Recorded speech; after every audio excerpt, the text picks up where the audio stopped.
very young.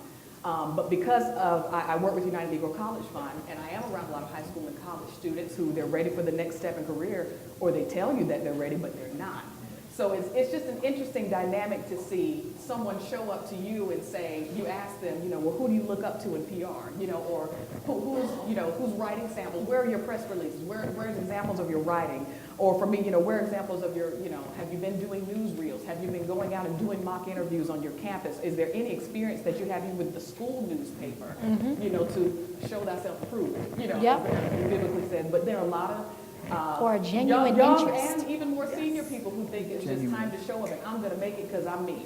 I'm going to make it just because I have a gift. And I'm not saying that you can't, but you do have to prepare yourself. And if you want to be the professional or the consummate professional, whatever realm that you're in, you have to do your research. You have to, know what it is that you're going into and be prepared for it.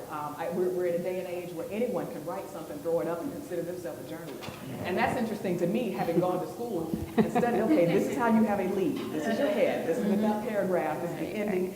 Here's your graphic box. You've learned how to lay it all out. And now we're in a day and time where, I've learned how to write for newspapers, but the tangible newspaper is going to go away. I know things change. We're in the digital age.